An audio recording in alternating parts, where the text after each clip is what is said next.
Love Eternal is a game that tries to combine psychological horror with puzzle platforming. And while it doesn't quite, I think, manage the pairing all the way, it's still a very unique, original, and somewhat confusing experience all around.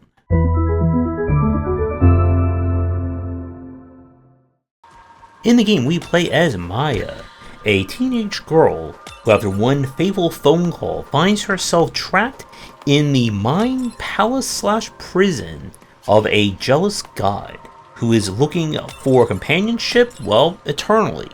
In order to get out, we are going to have to jump and fall up, down, and a lot of other places to hopefully survive. Off the bat, the game looks and sounds incredible. I love the background art, and without spoiling too much, there are just some very amazing and disturbing images that this game will throw at you without any warning. The bulk of our game here is of the platforming variety, specifically that of the kind of gravity flipping of VVVVV. You can only flip one time normally without touching a surface, but you'll soon get accustomed to bouncing or going into these kinds of like blood orbs that will refill your flip while you're in the middle of the air. The game checkpoints very readily. You'll not go beyond more than like a screen without finding a checkpoint, sometimes multiple on some of the more challenging rooms. There are no secrets that we could find, at least in the base game of it, more on that near the end of the video.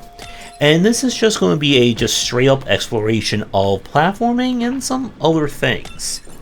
Now, this is where Love Eternal gets a little bit strange, as the pacing is definitely going to be a little bit mixed for people looking for either more of a story focus or more of a platforming. The game will go into little vignettes as you explore kind of what is happening around the world. There's a very big one where the game basically becomes a point-and-click adventure for several minutes, and it does break up a lot of the platforming. In terms of length, this one is going to be on the short side. If you know what you're doing and you're quite good at it, you can probably get it done within, I would say maybe like 3 to 4 hours, give or take. And a lot of that comes down to the difficulty of the platforming.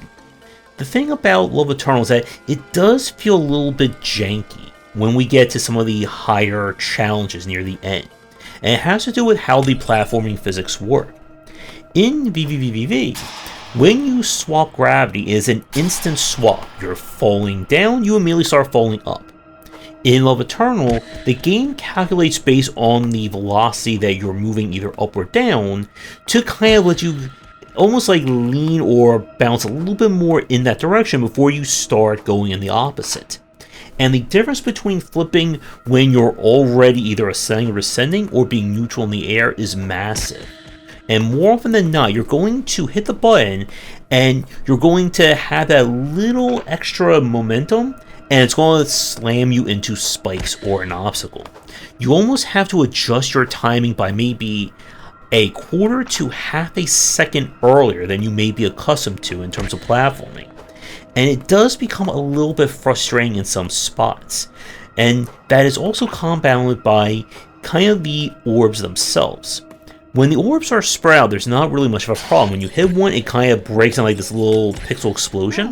But when you're doing multiple ones, all one after another, the explosions start to overlap, especially over Maya's model, and it'd be hard to see exactly where you are. And again, given how tight the momentum of velocity are when you're swapping, this can easily lead to a lot of deaths. The ending definitely leaves more questions than answers, and people are already going through the files seeing if there's more, there's an ARG to explore in it.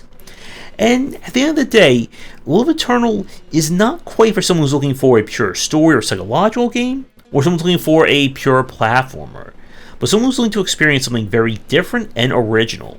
When the game is firing on all cylinders and leaning into its unusual and creepy imagery, it is a really great and interesting time to explore.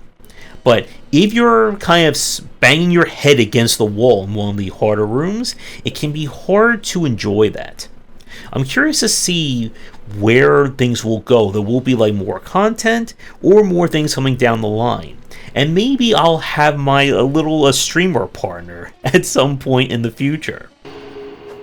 Oh yeah, the graphics, they're really good, aren't they? I personally really love those pixel graphics. And She's it stealing my reminds me of lines. the old times. But with that, Love Eternal was played with a press key. Let me tell you your game for a future stream. Does not involve love, platforming, or horror. Be sure to get in touch. If you did play this one, let me know what you thought about it down below.